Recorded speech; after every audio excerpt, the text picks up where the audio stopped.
अपने कोल solid state chemistry सब तो पहला पॉइंट ये है कि स्टेट्स ऑफ मैटर कितनियां ने, किस तरह दियां ने। सो सॉलिड, लिक्विड, गैस, प्लाज्मा और बोस-आइंस्टाइन इन्हां सारिਆਂ ਦੇ ਵਿੱਚ ही पार्टिकल्स ਹੁੰਦੇ ਨੇ। बट उन्होंने पार्टिकल्स के विच, पार्टिकल्स मतलब छोटे छोटे कण, वो पार्टिकल्स एटम भी हो सकते हैं, एटम का गुच्छा मॉलिक्यूल्स भी हो सकते हैं या कुछ होर आयन्स भी हो सकते हैं। उन्होंने पार्टिकल्स के विच आपस के विच इंटरैक्शन किहो जी है, ये डिसाइड करता है कि वो स्टेट बाहरों किदां दी दिखेगी, किदां दी वो बिहेव करेगी। जिस तरह सॉलिड दे विच तुसी देख सकते हो कि कुछ पार्टिकल्स ने, ये पार्टिकल बहुत वधिया तरीके नाल एक दूजे नाल पैक्ड ने, प्रॉपरली अरेंज्ड ने, कोल ने। लिक्विड दे विच जो पार्टिकल दिखाए गए ने ये थोड़े जे दूर दूर ने ते थोड़ा जिहा रैंडम ने, ते नाल एरो भी शो किया होया, तो ये पता लगता भी ये आसानी नाल थोड़ा इधर उधर घूम फिर सकते हैं। गैस दे विच पार्टिकल्स होर भी दूर दूर दिखाए ने, उन्हां च एरो भी है, थोड़ा लंबा एरो है, मतलब उन्होंने स्पीड ज़्यादा है, थोड़े आराम नाल होर भी ईजली एनवायरनमेंट के विच घूम सकते हैं। प्लाज्मा एक होर स्टेट ऑफ मैटर होंदी है। इहदे विच की है, जो गैस के अणु ने जां कण ने, पार्टिकल्स ने, वो चार्जड हो जाते हैं क्योंकि उन्हां विचों एक इलैक्ट्रॉन निकल जाता है। इन्हां दी जरूरी नहीं है हले पूरी डिटेल होनी जाननी है, आपां जदों डिटेल च कोई चीज़ गल करांगे उदों देखांगे, बट हले असीं इंट्रोड्यूस कर रहे हैं चीज़ां नूं। इस तरह बोस आइंस्टाइन कंडेंसेट भी होंदे ने, जिहदे विच यही जिहड़े गैसिस दे जिहड़े पार्टिकल्स होंदे ने, उन्हां नूं जदों असीं बहुत ज़्यादा कंडेंस कर दिंदे आ -273 ਦੇ लगभग टैंपरेचर ते नेड़े ले आउने इन्ने घट तापमान ते, तो उन्हां कंडेंस्ड फॉर्म की जिहड़ी मैटर है गैस की, वो कंडेंस्ड फॉर्म है, उन्होंने असीं बोस आइंस्टाइन कंडेंसेट कहने। उसदी प्रॉपर्टीज़ कुछ अलग होणगियां इन्हां बाकी चारां नालों, तां ही उन्होंने असीं अलग कैटेगरी दे विच रखिया।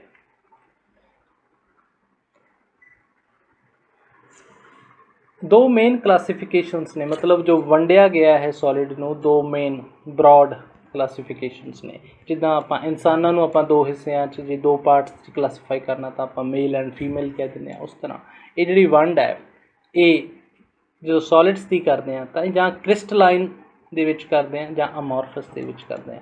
क्रिस्टलाइन वो हुंदे ने जिन्हां 'च प्रॉपर अरेंजमेंट हुंदी है, इक्को जी दूरी हुंदी है, ते वो बार बार रिपीट हुंदी है। जो भी पार्टिकल्स ने उन्हां 'च एक ऑर्डर हुंदा है, ऑर्डर प्रॉपरली अरेंज। जिद्दां आपां क्लासां दे विच डिसिपलिन च बैठदे आ जां असीं प्रेयर दे विच डिसिपलिन च खड़े हुंदे आ, साडे विचकार जिहड़ी दूरी है बराबर हुंदी है, असीं इक्को जिहा बिहेव करदे आ सारे। ओह चीज़ क्रिस्टलाइन सॉलिड दे विच देखण नूं मिलदी है पार्टिकल्स दे विच।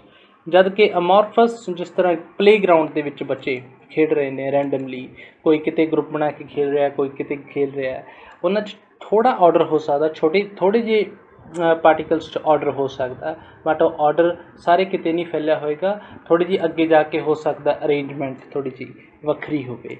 ये अमॉर्फस दे विच आपां नूं देखण नूं मिलदा। सिलिकॉन डाइऑक्साइड नूं क्वार्ट्स कहने आ, ते क्वार्ट्स क्रिस्टलाइन ते अमॉर्फस दोनों तरीक़े नाल एग्जिस्ट करता है। अगे जो प्रॉपर्टीज़ ने क्रिस्टलाइन ते अमॉर्फस दियां, वो प्रॉपर्टीज़ दे विच कुछ फ़र्क है। वो तां ही फ़र्क है क्योंकि उन्हां दे जिहड़े पार्टिकल्स ने जां तां बहुत ऑर्डर्ड ने, तां उन्हां अपनी एक प्रॉपर्टी बनदी है, जां जदों वो ऑर्डर्ड नहीं हैगे तां उन्हां दी प्रॉपर्टीज़ अलग हुंदियां ने, जो कि अमॉर्फस च लिखियां होईयां ने। इन्हां नूं बहुत ज़्यादा मैं पॉइंट बाय पॉइंट नहीं बोलांगा, तुसीं पढ़ भी सकदे हो। हाँ, एक पॉइंट आ जिहड़ा कि पहला गल कीती है भी amorphous they which short range order भी हो सकता है। ठीक, थोड़े 4-5 जिवें कि आपां कह लईए थोड़ी डायमैंशन दे विच पिकोमीटर च जावांगे तो शायद कुछ पार्टिकल्स आपां नूं ऑर्डर च भी मिल जाण, पर जरूरी नहीं हो अगे भी होए। एक इंपॉर्टेंट चीज़ है melting point. Melting point sharp का की मतलब है? शार्प का मतलब है कि एक सॉलिड का आपां टुकड़ा लिया तो जो हीट कर रहे हैं उन्होंने मान लो 88, 89, 90, 91, 92, 93 ते सारे दे सारा सॉलिड एकदम मेल्ट हो गया। और शार्प मेल्टिंग पॉइंट एक पर्टिकुलर पॉइंट ते आके टैंपरेचर दे सारा ये चीज़ मेल्ट हो जाती इकट्ठी हो। बट अमॉर्फस च इदां नहीं होंदा।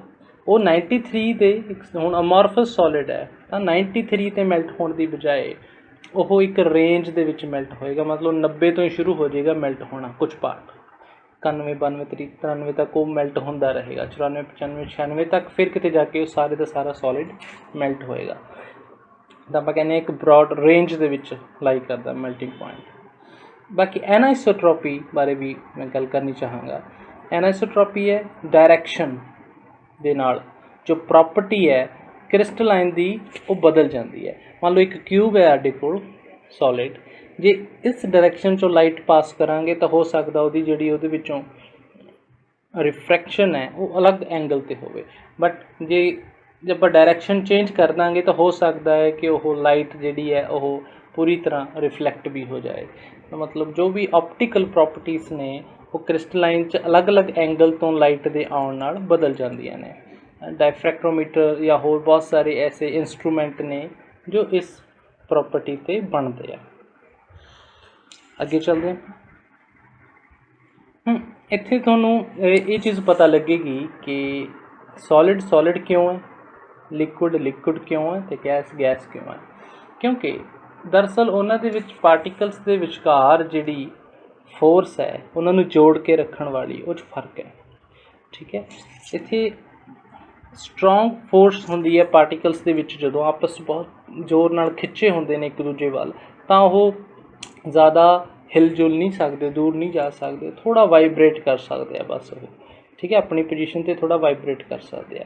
ਇਹ ਚੀਜ਼ ਆਪਾਂ ਹੁਣੇ ਦੇਖਾਂਗੇ। ਇੱਥੇ ਲਿਕੁਇਡ ਦੇ ਵਿੱਚ ਕੀ ਹੁੰਦਾ ਹੈ ਕਿ ਉਹਨਾਂ 'ਚ ਹਲਕੀ ਮਜ਼ਬੂਤ ਫੋਰਸ ਹੁੰਦੀ ਹੈ, ਮਤਲਬ ਹਲਕੀ ਫੋਰਸ ਹੁੰਦੀ ਹੈ। ਇਹ ਵੀ ਨਹੀਂ ਹੈ ਕਿ ਬਹੁਤ ਸਟਰੋਂਗ ਹੈ, ਇਹ ਵੀ ਨਹੀਂ ਹੈ ਕਿ ਬਹੁਤ ਜ਼ਿਆਦਾ ਵੀਕ ਹੈ।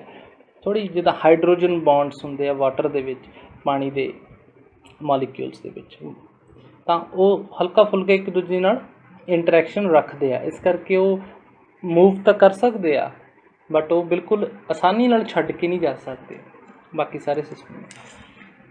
ਗੈਸਿਸ ਦੇ ਵਿੱਚ ਜੋ ਫੋਰਸ ਆਫ ਅਟਰੈਕਸ਼ਨ ਹੈ ਬਹੁਤ ਜ਼ਿਆਦਾ ਵੀਕ ਹੈ, ਇਸ ਲਈ ਉਹ ਬਹੁਤ ਦੂਰ ਤੱਕ ਇੰਡੀਪੈਂਡੈਂਟਲੀ ਘੁੰਮਦੇ ਰਹਿੰਦੇ ਆ, ਉਹ ਆਪਸ 'ਚ ਇੱਕ ਦੂਜੇ ਦੇ ਕੋਲ ਨਹੀਂ ਆਉਂਦੇ। ਇਸ ਚੀਜ਼ ਨੂੰ ਅਸੀਂ ਇਸ ਤਰ੍ਹਾਂ ਦੇਖ ਸਕਦੇ ਹਾਂ। ਤੁਸੀਂ ਦੇਖ ਸਕਦੇ ਹੋ ਵੀ ਸੋਲਿਡ ਜੋ ਹੈ ਉਹ ਸਿਰਫ ਵਾਈਬਰੇਟ ਕਰ ਰਿਹਾ ਆਪਣੀ ਪੋਜੀਸ਼ਨ 'ਤੇ, ਜੋ ਲਿਕੁਇਡ ਹੈ ਉਹ ਥੋੜ੍ਹਾ ਜਿਹਾ ਮੂਵ ਕਰ ਰਿਹਾ, ਅਤੇ ਜੋ ਗੈਸਿਸ ਦੇ ਪਾਰਟੀਕਲਸ ਨੇ ਉਹ ਹੋਰ ਵੀ ਆਸਾਨੀ ਨਾਲ ਦੂਰ ਤੱਕ ਮੂਵ ਕਰ ਸਕਦੇ ਆ। ਅੱਗੇ ਆਪਾਂ ਇਹ ਦੇਖਦੇ ਹਾਂ ਕਿ ਟੈਂਪਰੇਚਰ ਦਾ ਕੀ ਇਫੈਕਟ ਹੈ। ਟੈਂਪਰੇਚਰ ਹੁੰਦਾ ਕੀ ਹੈ? ਹਰ ਇੱਕ ਪਾਰਟੀਕਲ ਜੋ ਵੀ ਯੂਨੀਵਰਸ ਦੇ ਵਿੱਚ ਹੈ ਉਹ ਕੁਛ ਨਾ ਕੁਛ ਪਾਰਟੀਕਲ ਐਨਰਜੀ ਦੇ ਵਿੱਚ ਹੈ, ਕੁਛ ਨਾ ਕੁਛ ਉਹ ਮੂਵ ਕਰਦਾ ਹੈ, ਉਹਦੀ ਆਪਣੀ ਇੰਟਰਨਲ ਐਨਰਜੀ ਹੁੰਦੀ ਹੈ। ਨਾਲ ਉਹ ਸਰਾਊਂਡਿੰਗ ਤੋਂ ਵੀ ਐਨਰਜੀ ਗੇਨ ਵੀ ਕਰਦਾ ਹੈ ਅਤੇ ਉਹ ਸਰਾਊਂਡਿੰਗ 'ਚ ਐਨਰਜੀ ਦਿੰਦਾ ਵੀ ਰਹਿੰਦਾ ਹੈ। ਮਤਲਬ ਕੁਛ ਵੀ ਪੂਰੀ ਤਰ੍ਹਾਂ ਰੁਕਿਆ ਨਹੀਂ ਹੋਇਆ, ਸਭ ਕੁਛ ਚੱਲ ਹਾਲਤ ਦੇ ਵਿੱਚ ਹੈ। ਜਾਂ ਤਾਂ ਪਾਰਟੀਕਲਸ ਇਹ ਜਿਹੜੀ ਬਹੁਤ ਐਟਮ ਜਾਂ ਮੋਲੀਕਿਊਲਸ ਨੇ, ਜਾਂ ਤਾਂ ਇਹ ਰੋਟੇਟ ਕਰਦੇ ਰਹਿੰਦੇ ਆ ਹਮੇਸ਼ਾ ਹੀ, ਜਾਂ ਇਹ ਵਾਈਬਰੇਟ ਕਰਦੇ ਰਹਿੰਦੇ ਆ, ਜਾਂ ਇੱਕ ਜਗ੍ਹਾ ਤੋਂ ਦੂਜੀ ਜਗ੍ਹਾ ਟਰਾਂਸਲੇਸ਼ਨਲ ਮੋਸ਼ਨ ਵੀ ਕਰਦੇ ਰਹਿੰਦੇ ਆ। ਤਾਂ ਟੈਂਪਰੇਚਰ ਇਸੇ ਨੂੰ ਹੀ ਕਹਿੰਦੇ ਆ। ਜਦੋਂ ਉਹਨਾਂ ਦੀ ਇਹ ਸਾਰੀ ਮੋਸ਼ਨਸ ਜਿਹੜੀਆਂ ਨੇ, ਜਦੋਂ ਇਹ ਫਾਸਟ ਹੋ ਜਾਂਦੀਆਂ ਨੇ, ਜ਼ਿਆਦਾ ਤੇਜ਼ ਹੋ ਜਾਂਦੀਆਂ ਨੇ, ਹਾਈ ਐਨਰਜੀ 'ਚ ਚਲੇ ਜਾਂਦੀਆਂ ਨੇ ਇਹ ਮੋਸ਼ਨਸ, ਤਾਂ ਆਪਾਂ ਕਹਿੰਦੇ ਹਾਂ ਵੀ ਆਪਾਂ ਉਹ ਕੋਈ ਵੀ ਚੀਜ਼ ਹੈ ਜਿਹੜੀ ਉਹ ਗਰਮ ਹੋ ਗਈ ਹੈ, ਉਹਦਾ ਟੈਂਪਰੇਚਰ ਵੱਧ ਗਿਆ। ਜਦੋਂ ਇਹੀ ਵਾਈਬ੍ਰੇਸ਼ਨਸ ਘੱਟ ਜਾਂਦੀਆਂ ਨੇ ਤਾਂ ਆਪਾਂ ਕਹਿੰਦੇ ਹਾਂ ਵੀ ਉਹਨਾਂ ਦੇ ਵਿੱਚ ਜਿਹੜਾ ਇਹ ਟੈਂਪਰੇਚਰ ਹੈ ਉਹਨਾਂ ਦਾ ਘੱਟ ਗਿਆ ਹੈ। ਸੋ ਵਾਈਬ੍ਰੇਸ਼ਨ ਨਾਲ ਡਾਇਰੈਕਟਲੀ ਪ੍ਰੋਪੋਰਸ਼ਨਲ ਹੈ ਟੈਂਪਰੇਚਰ, ਕਿਸੇ ਵੀ ਚੀਜ਼ ਦਾ ਟੈਂਪਰੇਚਰ। ਜੇ ਆਪਾਂ ਕਹਿ ਰਹੇ ਹਾਂ ਵੀ ਆਪਣੇ ਬਾਹਰ ਐਨਵਾਇਰਨਮੈਂਟ 'ਚ ਵੀ ਗਰਮੀ ਬਹੁਤ ਜ਼ਿਆਦਾ ਹੈ, ਇਹਦਾ ਮਤਲਬ ਇਹੀ ਹੈ ਕਿ ਜੋ ਗੈਸਿਸ ਨੇ ਉਹਨਾਂ ਦਾ ਜੋ ਉਹਨਾਂ 'ਚ ਕਾਈਨੈਟਿਕ ਐਨਰਜੀ ਹੈ ਬਹੁਤ ਜ਼ਿਆਦਾ ਹੈ। ਉਹਨਾਂ ਨੇ ਸੂਰਜ ਤੋਂ IR ਰੇਡੀਏਸ਼ਨ ਅਬਜ਼ੋਰਬ ਕਰ ਲਈ ਹੈ ਜ਼ਿਆਦਾ। IR ਰੇਡੀਏਸ਼ਨ ਅਬਜ਼ੋਰਬ ਜਦੋਂ ਕਰਦੇ ਨੇ ਕੋਈ ਵੀ ਮੋਲੀਕਿਊਲ ਤਾਂ ਉਹਨਾਂ ਦੀ ਵਾਈਬ੍ਰੇਸ਼ਨ ਹੀ ਵੱਧਦੀ ਹੈ, ਤਾਂ ਵਾਈਬ੍ਰੇਸ਼ਨ ਵੱਧ ਗਈ ਹੈ ਤਾਂ ਆਪਾਂ ਜ਼ਿਆਦਾ ਗਰਮੀ ਮਹਿਸੂਸ ਕਰਦੇ ਹਾਂ। ਉਹੀ ਟਕਰਾਉਂਦੇ ਆਪਣੀ ਸਕਿਨ ਦੇ ਨਾਲ ਤਾਂ ਫਿਰ ਆਪਣੀ ਸਕਿਨ ਵੀ ਜ਼ਿਆਦਾ ਗਰਮੀ ਮਹਿਸੂਸ ਕਰਦੀ, ਕਿਉਂਕਿ ਆਪਣੀ ਸਕਿਨ ਦੇ ਮੋਲੀਕਿਊਲ ਵੀ ਜ਼ਿਆਦਾ ਵਾਈਬ੍ਰੇਸ਼ਨ 'ਚ ਆ ਜਾਂਦੇ ਆ। ਹੁਣ ਤਾਪਮਾਨ ਵਧਣ ਨਾਲ ਜਾਂ ਘਟਣ ਨਾਲ ਉਹਨਾਂ ਦੀ ਪਾਰਟੀਕਲ ਦੀ ਆਪਸੀ ਇੰਟਰੈਕਸ਼ਨ 'ਚ ਕਿਵੇਂ ਫਰਕ ਪੈਂਦਾ, ਉਹ ਇੱਥੋਂ ਤੁਸੀਂ ਦੇਖ ਸਕਦੇ ਹੋ। ਮੰਨ ਲਓ ਦੋ ਆਪਣੇ ਕੋਲ ਕੇਸਿਸ ਨੇ, ਇੱਕ 'ਚ ਹਾਈ ਟੈਂਪਰੇਚਰ ਹੈ, ਇੱਕ 'ਚ ਲੋ ਟੈਂਪਰੇਚਰ ਹੈ। ਹਾਈ ਟੈਂਪਰੇਚਰ ਦੇ ਪਾਰਟੀਕਲ ਜ਼ਿਆਦਾ ਤੇਜ਼ ਮੂਵ ਕਰ ਰਹੇ ਨੇ। ਜਦੋਂ ਜ਼ਿਆਦਾ ਤੇਜ਼ ਮੂਵ ਕਰਨਗੇ ਤਾਂ ਓਬਵੀਅਸਲੀ ਉਹਨਾਂ 'ਚ ਆਪਸ ਦੇ ਵਿੱਚ ਇੱਕ ਦੂਜੇ ਨਾਲ ਇੰਟਰੈਕਟ ਕਰਨ ਦਾ ਸਮਾਂ ਉਹਨਾਂ ਨੂੰ ਨਹੀਂ ਮਿਲੇਗਾ, ਘੱਟ ਇੰਟਰੈਕਸ਼ਨ ਹੋਏਗੀ। ਜਦੋਂ ਇੰਟਰੈਕਸ਼ਨ ਘੱਟ ਹੋਏਗੀ ਤਾਂ ਕੀ ਉਹ ਗੈਸ ਦੀ ਤਰ੍ਹਾਂ ਬਿਹੇਵ ਕਰਨਗੇ। ਜਦੋਂ ਲੋ ਟੈਂਪਰੇਚਰ ਹੋਏਗਾ ਤਾਂ ਉਹ ਥੋੜ੍ਹੇ ਉਹਨਾਂ 'ਚ ਕੈਨੇਟਿਕ ਐਨਰਜੀ ਘੱਟ ਹੋਏਗੀ। ਜਦੋਂ ਕੈਨੇਟਿਕ ਐਨਰਜੀ ਘੱਟ ਹੋਏਗੀ, ਬਹੁਤ ਸਲੋ ਮੂਵ ਕਰਨਗੇ ਤਾਂ ਉਹਨਾਂ ਨੂੰ ਟਾਈਮ ਮਿਲੇਗਾ ਇੱਕ ਦੂਸਰੇ ਦਾ ਇਲੈਕਟ੍ਰੋਨ ਕਲਾਊਡ ਜਿਹੜਾ ਉਹਨੂੰ ਮਹਿਸੂਸ ਕਰਨ ਦਾ ਟਾਈਮ ਮਿਲੇਗਾ, ਫੀਲ ਕਰਨ ਦਾ। ਉਹਦੇ ਨਾਲ ਉਹਨਾਂ 'ਚ ਇੰਟਰੈਕਸ਼ਨ ਹੋਏਗੀ ਤਾਂ ਫਿਰ ਉਹ ਆਪਸ 'ਚ ਅਟਰੈਕਟ ਹੋ ਸਕਦੇ, ਰਾਈਟ। ਸੋ ਇਸ ਤਰ੍ਹਾਂ ਟੈਂਪਰੇਚਰ ਨੂੰ ਵਧਾਉਣ ਜਾਂ ਘਟਾਉਣ ਦੇ ਨਾਲ ਅਸੀਂ ਇੰਟਰੈਕਸ਼ਨਸ ਚੇਂਜ ਕਰ ਸਕਦੇ ਹਾਂ। ਜੇ ਇੰਟਰੈਕਸ਼ਨਸ ਚੇਂਜ ਕਰ ਸਕਦੇ ਹਾਂ ਅਤੇ ਜੇ ਪਿਛਲੀ ਸਲਾਈਡ 'ਤੇ ਤੁਸੀਂ ਜਾਓਗੇ ਤਾਂ ਤੁਸੀਂ ਇਹ ਵੀ ਦੇਖ ਸਕਦੇ ਹੋ ਕਿ ਇੰਟਰੈਕਸ਼ਨ ਚੇਂਜ ਕਰਨ ਦੇ ਨਾਲ ਸੋਲਿਡ ਨੂੰ ਲਿਕੁਇਡ 'ਚ, ਲਿਕੁਇਡ ਨੂੰ ਗੈਸ 'ਚ ਬਦਲਿਆ ਜਾ ਸਕਦਾ। ਠੀਕ, ਹੁਣ ਕੁਝ ਕਲਾਸੀਫਿਕੇਸ਼ਨ ਜੋ ਸੋਲਿਡ ਦੀਆਂ ਨੇ ਉਹ ਉਹਨਾਂ ਦੇ ਅੰਦਰ ਕਿਸ ਤਰ੍ਹਾਂ ਦੇ ਪਾਰਟੀਕਲ ਮੌਜੂਦ ਨੇ ਇਹ 'ਤੇ ਵੀ ਡਿਪੈਂਡ ਕਰਦੀ ਹੈ। ਜਿਸ ਤਰ੍ਹਾਂ ਅਗਰ ਤਾਂ ਮੋਲੀਕਿਊਲ ਫਿੱਟ ਨੇ ਆਪਸ 'ਚ, ਮੋਲੀਕਿਊਲ ਐਟਮਸ ਦੇ ਜਿਹੜੇ ਗੁੱਛੇ ਨੇ, ਮੋਲੀਕਿਊਲਸ ਅਗਰ ਅਰੇਂਜਡ ਨੇ ਤਾਂ ਉਹਨਾਂ ਨੂੰ ਆਪਾਂ ਮੋਲੀਕੂਲਰ ਸੋਲਿਡ ਕਹਿੰਦੇ ਹਾਂ। ਠੀਕ ਹੈ ਜੀ। ਜੇ ਆਇਨਸ ਆਪਣੇ ਪੋਜ਼ੀਟਿਵ ਨੈਗੇਟਿਵ ਆਇਨਸ ਅਰੇਂਜਡ ਨੇ, ਜਿਵੇਂ ਤੁਸੀਂ ਦੇਖ ਰਹੇ ਹੋ। ਇਹਨੂੰ ਹੋਰ ਬੈਟਰ ਤਰੀਕੇ ਨਾਲ ਜੇ ਦਿਖਾਉਣਾ ਹੋਵੇ ਤਾਂ ਹੁਣ ਤੁਸੀਂ ਦੇਖ ਪਾ ਰਹੇ ਹੋਵੋਗੇ ਪ੍ਰੋਪਰਲੀ ਕਿ ਇਹ ਪੋਜ਼ੀਟਿਵ ਨੈਗੇਟਿਵ ਆਇਨ ਕਿਵੇਂ ਅਰੇਂਜਡ ਨੇ। ਇਹਨਾਂ ਨੂੰ ਅੱਗੇ ਚੱਲ ਕੇ ਅਸੀਂ ਡਿਟੇਲ 'ਚ ਵੀ ਗੱਲ ਕਰਾਂਗੇ ਇਹਦੇ ਬਾਰੇ। ਸੋ ਇਹ ਸੋਡੀਅਮ ਅਤੇ ਕਲੋਰਾਈਡ ਆਇਨਸ ਜਿਹੜੇ ਨੇ ਅਰੇਂਜਡ ਨੇ ਤਾਂ ਆਇਨਿਕ ਸੋਲਿਡ ਬਣਾਉਂਦੇ ਨੇ। ਇਸ ਤਰ੍ਹਾਂ ਮੈਟਲਸ ਹੁੰਦੇ ਆ। ਮੈਟਲਸ ਜੋ ਐਟਮ ਨੇ ਉਹ ਸਾਰੇ ਐਟਮ ਆਪਣੇ ਇਲੈਕਟ੍ਰੋਨ ਨੂੰ ਜੋ ਨੇ ਉਹ ਵੈਲੈਂਸ ਇਲੈਕਟ੍ਰੋਨ ਜੋ ਲੂਜ਼ ਕਰ ਸਕਦੇ ਨੇ ਈਜ਼ੀਲੀ, ਉਹ ਲੂਜ਼ ਕਰਕੇ ਪੋਜ਼ੀਟਿਵ ਚਾਰਜ ਦੇ ਵਿੱਚ ਆ ਜਾਂਦੇ ਆ। ਉਹਨੂੰ ਆਪਾਂ ਕਰਨਲਸ ਕਹਿੰਦੇ ਹਾਂ। ਅਤੇ ਇਲੈਕਟ੍ਰੋਨ ਜੋ ਲੂਜ਼ ਕੀਤੇ ਨੇ ਸਾਰਿਆਂ ਨੇ, ਮੈਟਲ ਦੇ ਸਾਰੇ ਐਟਮਸ ਨੇ, ਉਹਨਾਂ ਦੇ ਅਰਾਊਂਡ ਉੱਥੇ ਹੀ ਘੁੰਮਦੇ ਰਹਿੰਦੇ, ਵਾਈਬਰੇਟ ਕਰਦੇ ਰਹਿੰਦੇ। ਜਦੋਂ ਉਹਨਾਂ ਨੂੰ ਥੋੜ੍ਹਾ ਜਿਹਾ ਇੱਕ ਰਸਤਾ ਮਿਲਦਾ ਜਾਂ ਡਾਇਰੈਕਸ਼ਨ ਮਿਲਦੀ ਹੈ ਜਾਂ ਪੁਸ਼ ਮਿਲਦਾ ਹੈ ਕਿਸੇ ਪਾਸਿਓਂ ਤਾਂ ਫਲੋ ਕਰਦੇ ਨੇ, ਅੱਗੇ ਦੀ ਅੱਗੇ ਉਹ ਫਲੋ ਕਰਦੇ ਨੇ। ਇੱਕ ਇਲੈਕਟ੍ਰੋਨ ਦੂਸਰੇ ਮੋਲੀਕੂਲਰ ਆਰਬਿਟਲ ਦੇ ਥਰੂ ਅੱਗੇ ਦੀ ਅੱਗੇ ਹੌਪਿੰਗ ਕਰਦੇ ਆ। ਇਹ ਚੀਜ਼ ਆਪਾਂ ਜਦੋਂ ਕੰਡਕਟਰਸ ਦੇ ਬਾਰੇ ਪੜ੍ਹਾਂਗੇ ਤਾਂ ਆਪਾਂ ਉੱਥੇ ਡਿਟੇਲ ਦੇ ਵਿੱਚ ਕਰਾਂਗੇ। ਇਸੇ ਤਰ੍ਹਾਂ ਕੋਵਲੈਂਟ ਸੋਲਿਡ ਵੀ ਹੁੰਦੇ ਆ ਜਿੱਥੇ ਸਾਰੇ ਐਟਮਸ ਆਪਸ 'ਚ ਕੋਵਲੈਂਟ ਬੌਂਡ ਜੁੜੇ ਹੋਏ ਨੇ, ਜਿਵੇਂ ਡਾਇਮੰਡ ਹੋ ਗਿਆ ਜਾਂ ਗ੍ਰੇਫਾਈਟ ਹੋ ਗਿਆ, ਉਸ ਤਰ੍ਹਾਂ ਦੀ ਐਗਜ਼ਾਮਪਲਸ।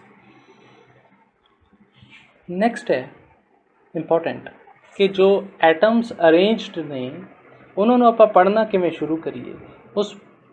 ਜਦੋਂ ਐਟਮਸ ਅਰੇਂਜਡ ਨੇ ਤਾਂ ਅਰੇਂਜਮੈਂਟ ਨੂੰ ਅਸੀਂ ਤੋੜ ਲਿਆ। ਇਸ ਤਰ੍ਹਾਂ ਤੋੜਿਆ ਅਰੇਂਜਮੈਂਟ ਨੂੰ ਕਿ ਜੋ ਸਭ ਤੋਂ ਛੋਟਾ ਪਾਰਟ ਬਾਰ-ਬਾਰ ਰਿਪੀਟ ਹੋ ਰਿਹਾ ਹੈ। ਠੀਕ ਹੈ, ਜਿਸ ਤਰ੍ਹਾਂ ਆਪਾਂ ਕਹਿੰਦੇ ਹਾਂ ਕਿ ਇੱਕ ਕਲੋਨੀ ਹੈ, ਕਲੋਨੀ 'ਚ ਸਾਰੇ ਘਰ ਇੱਕੋ ਜਿਹੇ ਕੱਟੇ ਹੋਏ ਨੇ। ਔਰ ਜਦੋਂ ਸਾਰੇ ਘਰ ਇੱਕੋ ਜਿਹੇ ਕੱਟੇ ਹੋਏ ਨੇ ਕਲੋਨੀ 'ਚ, ਅਤੇ ਜਿਹੜਾ ਸਭ ਤੋਂ ਇੱਕ ਘਰ ਆ ਕੋਈ, ਉਹਨੂੰ ਅਸੀਂ ਯੂਨਿਟ ਸੈੱਲ ਦੀ ਤਰ੍ਹਾਂ ਲੈ ਲੈਂਦੇ ਹਾਂ ਕਿਉਂਕਿ ਉਹ ਰਿਪੀਟ ਹੋ ਰਿਹਾ। ਇਸੇ ਤਰ੍ਹਾਂ ਕ੍ਰਿਸਟਲ ਦੇ ਵਿੱਚ ਵੀ ਜਦੋਂ ਸਾਰੀ ਅਰੇਂਜਮੈਂਟ ਇੱਕੋ ਜਿਹੀ ਹੈ ਅਤੇ ਜਿਹੜਾ ਇੱਕ ਘਰ ਹੈ, ਇੱਕ ਬਾਕਸ ਹੈ ਜਿਹੜਾ ਰਿਪੀਟ ਹੋ ਰਿਹਾ ਬਾਰ-ਬਾਰ, ਉਹਨੂੰ ਅਸੀਂ ਯੂਨਿਟ ਸੈੱਲ ਕਹਿੰਦੇ ਹਾਂ। ਜਿੱਦਾਂ ਇੱਥੇ ਦਿਖਾਇਆ ਗਿਆ ਇਸ ਇਮੇਜ ਦੇ ਵਿੱਚ ਜੋ ਯੈਲੋ ਪੋਰਸ਼ਨ ਹੈ ਉਹ ਇਸ ਤਰ੍ਹਾਂ ਲੱਗ ਰਿਹਾ ਵੀ ਉਹ ਬਾਰ-ਬਾਰ ਰਿਪੀਟ ਹੋ ਰਿਹਾ।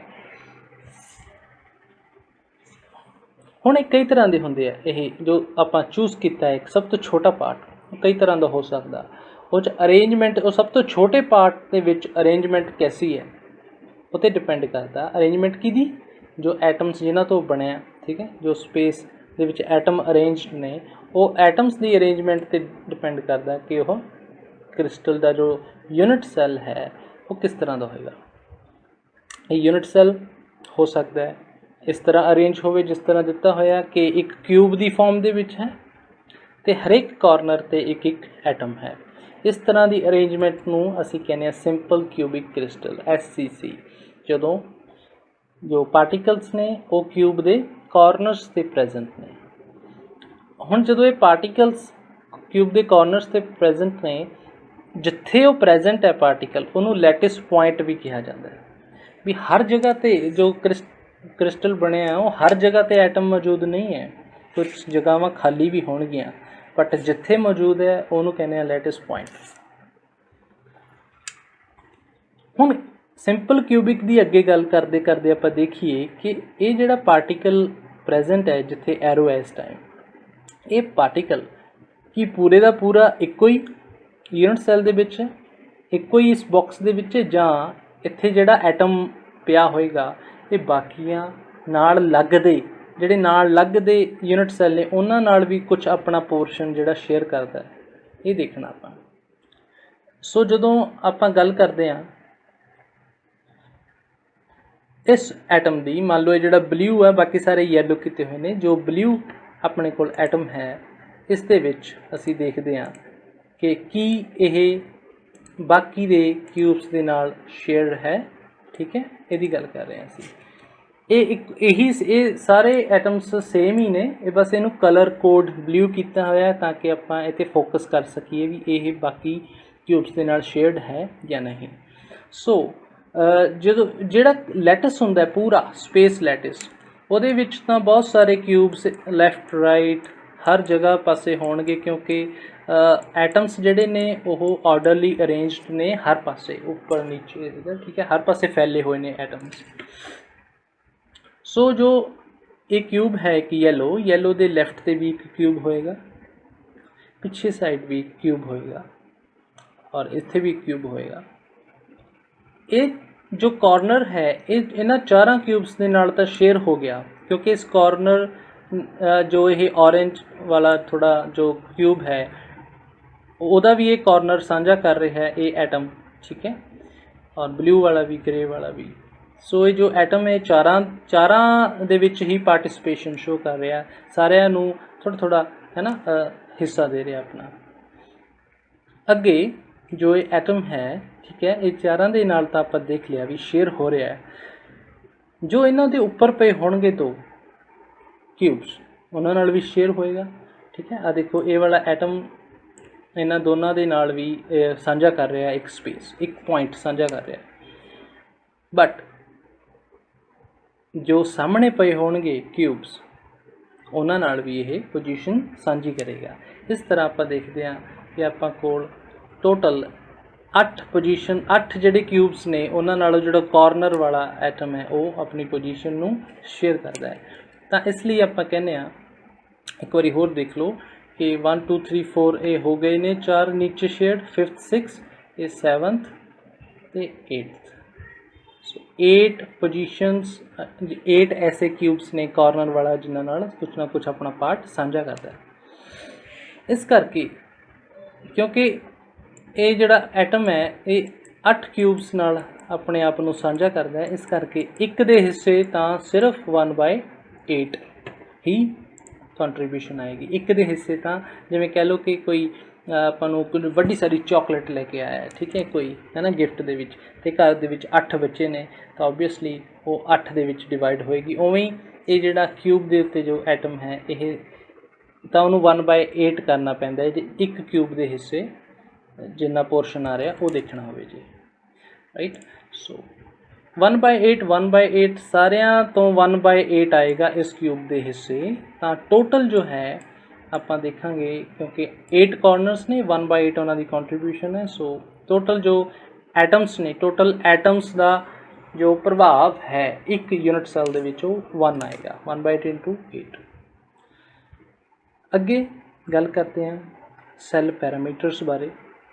सिंपल क्यूबिक क्रिस्टल दे विच सिर्फ कॉर्नर्स के उत्ते प्रेजेंट है अपने कोल एटम, सिर्फ कॉर्नर्स के उत्ते। राइट, एक गल इत्थे ध्यान नाल सुनने वाली है, कॉर्नर्स के उत्ते होने का मतलब ये नहीं है कि एटम इस तरह छोटा जिहा है जिस तरह ये छोटा जिहा बनाया होया।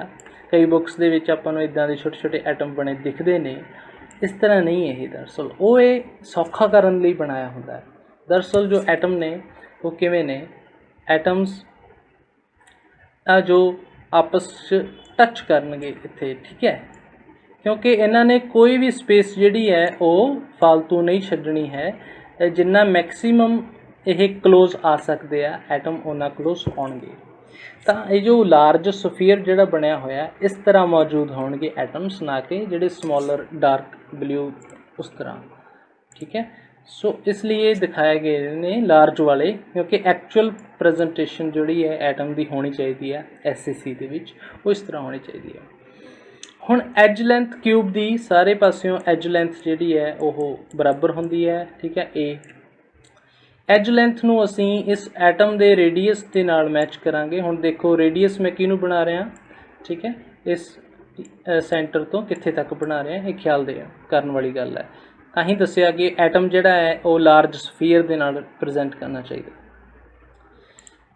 ਇੱਥੋਂ ਅਗਰ ਅਸੀਂ ਦੇਖਣਾ ਹੋਵੇ ਕਿ ਜੋ ਐਜ ਲੈਂਥ ਹੈ, ਇਹ ਜਿਹੜਾ ਰੈੱਡ ਵਾਲਾ ਐਰੋ ਹੈ, ਐਜ ਲੈਂਥ ਏ, ਆਪਣੇ ਆਪ ਹੀ ਪਤਾ ਲੱਗ ਜਾਏਗਾ ਕਿ ਪੂਰੀ ਐਜ ਲੈਂਥ ਦੇ ਵਿੱਚ ਦੋ ਰੇਡੀਅਸ ਹੋਣਗੇ, ਇੱਕ ਲੈਫਟ ਵਾਲੇ ਐਟਮ ਦਾ, ਇੱਕ ਰਾਈਟ ਵਾਲੇ ਐਟਮ ਦਾ। ਇਸ ਲਈ ਜਿਹੜਾ A should be equal to 2R और R should be equal to A/2। तो SCC ਦੇ ਵਿੱਚ ਰੇਡੀਅਸ ਆਫ ਐਟਮ ਤੇ ਜੋ ਸੈੱਲ ਪੈਰਾਮੀਟਰ ਦਾ ਐਜ ਲੈਂਥ ਹੈ ਉਹਦੇ ਵਿੱਚ ਜਿਹੜਾ ਰਿਲੇਸ਼ਨ ਹੈ, it should be R equal to A/2 और A equal to 2R। Next face centre cubic ਹੈ। ਫੇਸ ਸੈਂਟਰ ਕਿਊਬਿਕ ਨੂੰ ਵੀ ਅਸੀਂ ਇਸੇ ਤਰ੍ਹਾਂ ਦੇਖਾਂਗੇ। ਇਹ 'ਚ ਕੀ ਹੁੰਦਾ ਹੈ, ਮੈਂ ਪਹਿਲਾਂ ਦੱਸਿਆ ਸੀਗਾ ਕਿ ਜੋ ਐਟਮਸ ਅਗਰ ਯੂਨਿਟ ਸੈੱਲ 'ਚ ਆਪਣੀ ਪੋਜੀਸ਼ਨ ਥੋੜ੍ਹੀ ਬਹੁਤੀ ਚੇਂਜ ਕਰਦੇ ਨੇ, ਉੱਥੇ ਕੁਝ ਅਰੇਂਜਮੈਂਟ ਡਿਫਰੈਂਟ ਹੁੰਦੀ ਹੈ, ਤਾਂ ਆਪਾਂ ਉਹ ਨਵੇਂ ਸਿਸਟਮ 'ਚ ਪੜ੍ਹਦੇ ਹਾਂ। ਫੇਸ ਸੈਂਟਰ ਕਿਊਬਿਕ ਦੇ ਵਿੱਚ ਕੀ ਹੈ, ਕਾਰਨਰਸ ਦੇ ਉੱਤੇ ਤਾਂ ਐਟਮਸ ਹੈਗੇ ਨੇ, ਕਾਰਨਰਸ ਦੇ ਨਾਲ ਨਾਲ ਜੋ ਫੇਸਿਸ ਨੇ, ਫੇਸ ਦੇ ਸੈਂਟਰ ਦੇ ਵਿੱਚ ਵੀ ਇੱਕ ਐਟਮ ਹੈ। ਜੇ ਹਰ ਫੇਸ ਦੇ ਸੈਂਟਰ 'ਚ ਇੱਕ ਐਟਮ ਹੈ। ਤੁਸੀਂ ਲੂਡੋ ਵਾਲੀ ਡਾਈਸ ਦੇਖੀ ਹੋਏਗੀ, ਉਹ 'ਚ 6 ਫੇਸਿਸ ਹੁੰਦੇ ਆ। ਉਸੇ ਤਰ੍ਹਾਂ ਇਹ ਕਿਊਬ ਦੇ ਵੀ 6 ਫੇਸਿਸ ਨੇ। 6 ਦੇ 6 ਫੇਸਿਸ ਦੇ ਸੈਂਟਰ ਦੇ ਵਿੱਚ ਇੱਕ ਇੱਕ ਐਟਮ ਹੋਰ ਹੈ। ਇਹਨੂੰ ਅਸੀਂ ਕਹਿੰਦੇ ਆ FCC level, FCC। Okay, so next ਹੈ ਉਹੀ ਪੁਆਇੰਟ ਕਿ ਕਿਵੇਂ ਰਿਲੇਸ਼ਨ ਪਤਾ ਕਰੀਏ ਆਪਾਂ ਸੈੱਲ ਪੈਰਾਮੀਟਰਸ ਦੇ ਵਿੱਚ FCC ਦੇ ਵਿੱਚ।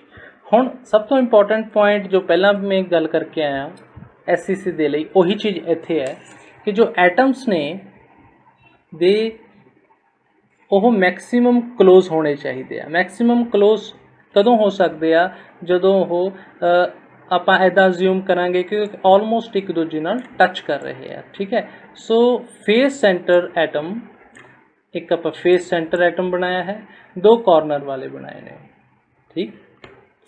ਇਹ ਤਿੰਨੋਂ ਆਪਸ ਦੇ ਵਿੱਚ ਆਪਾਂ ਟੱਚ ਕਰਦੇ ਹੀ ਦਿਖਾਵਾਂਗੇ, ਤਾਂ ਹੀ ਅਸੀਂ ਰਿਲੇਸ਼ਨ ਈਜ਼ਲੀ ਬਣਾ ਸਕਦੇ ਹਾਂ। ਇਹ ਤਿੰਨੋਂ ਆਪਸ ਜਦੋਂ ਟੱਚ ਕਰਦੇ ਦਿਖਾਵਾਂਗੇ ਤਾਂ ਈਜ਼ੀ ਹੋ ਜਾਏਗਾ ਕੈਲਕੂਲੇਟ ਕਰਨਾ, ਕਿਉਂਕਿ ਐਟਮ ਦਾ ਰੇਡੀਅਸ ਪਤਾ ਹੈ, 1 R, 2 R, 3 R और 4। टोटल जो डिस्टेंस है AB, it will be equal to 4R, right. चलो ਹੁਣ ਪਾਈਥਾਗੋਰਸ ਥਿਊਰਮ ਆਪਾਂ ਜਾਣਦੇ ਹਾਂ। ਇਹ ਟਰਾਇੰਗਲ ABC ਅਸੀਂ ਦੇਖਾਂਗੇ। ਟਰਾਇੰਗਲ ABC ਦੇ ਵਿੱਚ ਆਪਾਂ ਕੋਲ ਪਤਾ ਹੈ ਆਪਾਂ ਨੂੰ ਪਾਈਥਾਗੋਰਸ ਦੇ accordingly AB square is equal to BC square and AC square. AC is also, ਇਹ ਜਿਹੜੀ ਕਿਊਬ ਦੀ ਐਜ ਹੈ ਇਹਦੀ ਵੀ ਵੈਲਿਊ A ਹੋਏਗੀ, AC, right. BC and AC ਦੋਨਾਂ ਦੀ ਵੈਲਿਊ A ਹੋਏਗੀ ਕਿਉਂਕਿ ਦੋਨੋਂ ਕਿਊਬ ਦੀ ਐਜਸ ਨੇ। ਤੇ ਫਾਈਨਲੀ AB ਦੀ ਵੈਲਿਊ ਜੋ ਕੱਢਾਂਗੇ ਆਪਾਂ, ਇਹ ਆ ਜਾਏਗੀ A√2, ਠੀਕ ਹੈ। ਇਹ ਤੁਸੀਂ ਈਜ਼ੀਲੀ ਕਰ ਸਕਦੇ ਹੋ। ਔਰ ਐਟਮਸ, ਇਹ ਤਿੰਨ ਜੋ ਐਟਮਸ ਨੇ ਆਪਸ 'ਚ ਟੱਚ ਕਰ ਰਹੇ ਨੇ ਇਸ ਤਰ੍ਹਾਂ, ਇਸ ਕਰਕੇ ਜੋ AB ਲੈਂਥ ਹੈ ਟੋਟਲ, ਉਹਦੇ ਵਿੱਚ ਕਿੰਨੇ ਰੇਡੀਅਸ ਆ ਜਾਣਗੇ। ਜੇ ਤੁਸੀਂ ਸਿਰਫ ਇਹ ਗ੍ਰੇ ਵਾਲੇ ਨੂੰ ਐਟਮ ਸਮਝੋਗੇ ਫਿਰ ਇਹ ਕਦੇ ਵੀ ਸਮਝ ਨਹੀਂ ਆਏਗਾ। ਇਸ ਲਈ ਹੈ ਕਲੋਜ਼ੈਸਟ ਅਪਰੋਚ ਹੈ ਅਗਰ ਐਟਮਸ ਦੀ, ਉਸ ਅਕੋਰਡਿੰਗ ਹੀ ਸਾਨੂੰ ਦਿਖਾਉਣਾ ਚਾਹੀਦਾ ਹੈ, ਠੀਕ ਹੈ। ਇਹਨੂੰ ਹੋਰ ਵੀ ਡਿਟੇਲ 'ਚ ਅਗਰ ਤੁਸੀਂ ਸਮਝਣਾ ਹੈ, ਹੋਰ ਵੀ ਡਿਟੇਲ ਸਿੰਪਲੀਫਾਈ ਵੇ ਦੇ ਵਿੱਚ ਸਮਝਣਾ ਹੈ, ਤਾਂ ਤੁਸੀਂ ਕਮੈਂਟ ਕਰ ਸਕਦੇ ਹੋ ਇਸ ਵੀਡੀਓ ਦੇ, ਠੀਕ ਹੈ। ਆਪਾਂ ਤੁਸੀਂ ਟਾਈਮ ਲੈ ਸਕਦੇ ਹੋ, ਠੀਕ ਹੈ। ਆਪਾਂ ਹੋਰ ਡਿਟੇਲ 'ਚ ਵੀ ਇਹ ਸਮਝ ਸਕਦੇ ਹਾਂ। ਸੋ 1 2 3 4 radius 4R, A√2 should be equal to 4R। ਇਹ ਜੋ ਰਿਲੇਸ਼ਨ ਹੈ FCC ਦੇ ਵਿੱਚ ਰੇਡੀਅਸ ਦਾ ਜੋ ਬਣ ਜਾਏਗਾ A√2/4, ਰਾਈਟ। ਨੈਕਸਟ ਲੈਕਚਰ 'ਚ ਜੋ ਆਪਾਂ ਪੜ੍ਹਾਂਗੇ ਉਹ ਮੋਰ ਆਫ ਜੋ 10+2 ਤੋਂ ਅੱਗੇ ਜਾ ਕੇ ਆਪਾਂ ਗ੍ਰੈਜੂਏਸ਼ਨ ਜਾਂ ਪੋਸਟ ਗ੍ਰੈਜੂਏਸ਼ਨ ਜਾਂ ਈਵਨ ਹਾਇਰ ਜੋ ਨੈਸ਼ਨਲ ਲੈਵਲ ਐਗਜ਼ਾਮਸ ਨੇ ਉਹਨਾਂ ਵੱਲ ਲੈ ਕੇ ਜਾਵਾਂਗੇ, ਕਿਉਂਕਿ ਬੇਸਿਕਸ ਨੂੰ ਮੇਰਾ ਕੰਮ ਹੈ ਕਿ ਐਡਵਾਂਸ ਟੌਪਿਕਸ ਦੇ ਨਾਲ ਜੋੜਨਾ। ਭਾਵੇਂ ਤੁਸੀਂ +2 ਹੁਣੇ ਕੀਤੀ ਹੈ, ਭਾਵੇਂ ਤੁਸੀਂ ਗ੍ਰੈਜੂਏਸ਼ਨ 'ਚੋਂ, you are in post graduation, you are preparing for JAM ਔਰ NET, ਤੁਹਾਡੇ ਲਈ ਸਾਰਾ ਕੁਛ ਜ਼ੀਰੋ ਤੋਂ ਲੈ ਕੇ ਸ਼ੁਰੂ ਤੋਂ ਲੈ ਕੇ ਐਡਵਾਂਸ ਲੈਵਲ ਤੱਕ ਹੋਣਾ ਚਾਹੀਦਾ ਹੈ, ठीक है। Same video I will be uploading in English also, in English Hindi combination, and if you want to go into that mode तो ਉਹਦਾ ਵੀ ਲਿੰਕ ਤੁਹਾਨੂੰ ਮਿਲ ਜਾਏਗਾ, right.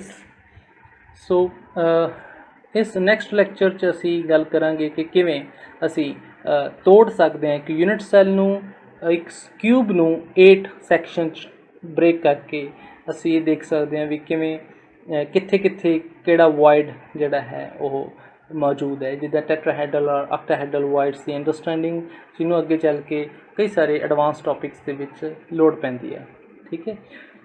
Thank you so much. I hope ਕਿ ਤੁਸੀਂ ਇੰਜੋਏ ਕੀਤਾ lecture.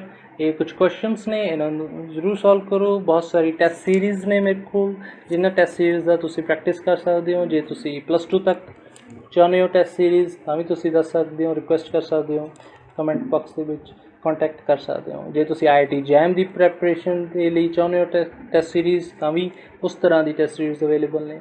Then NET JRF ਜਾਂ ਹੋਰ ਜੋ ਨੈਸ਼ਨਲ ਐਗਜ਼ਾਮਸ ਨੇ ਉਹਨਾਂ ਦੇ ਲਈ ਚਾਹੁੰਦੇ ਹੋ ਤਾਂ ਉਹ ਵੀ ਅਵੇਲੇਬਲ ਨੇ ਟੌਪਿਕ ਵਾਈਜ਼। ਸੋ ਅਗਰ ਤੁਸੀਂ ਪਸੰਦ ਕੀਤਾ ਇਹ ਲੈਕਚਰ ਤਾਂ ਪਲੀਜ਼, ਮੈਂ ਬਹੁਤ ਛੋਟੇ ਲੈਕਚਰ ਨਹੀਂ ਬਣਾਊਂਗਾ, ਜੋ ਵੀ ਲੈਕਚਰ ਹੋਣਗੇ ਉਹ ਇੰਨੀ ਕੁ ਲੈਂਥ ਦੇ ਹੋਣਗੇ ਤਾਂ ਕਿ ਆਪਣਾ ਟੌਪਿਕ ਜਿਹੜਾ ਕਵਰ ਹੋ ਸਕੇ, ਕਿਉਂਕਿ ਤੁਸੀਂ ਜਦੋਂ ਬੈਠਦੇ ਹੋ ਤਾਂ ਤੁਸੀਂ ਇੱਕੋ ਵਾਰ ਦੇ ਵਿੱਚ ਕੁਝ ਗੇਨ ਕਰਕੇ ਉੱਠੋ, ਠੀਕ ਹੈ। Thank you so much. Please ਇਹਨੂੰ ਸ਼ੇਅਰ ਕਰੋ ਵੱਧ ਤੋਂ ਵੱਧ ਤਾਂ ਕਿ ਆਪਾਂ ਠੀਕ ਹੈ ਹੋਰ ਅੱਛੀ ਵੀਡੀਓਜ਼ ਲੈ ਕੇ ਆ ਸਕੀਏ।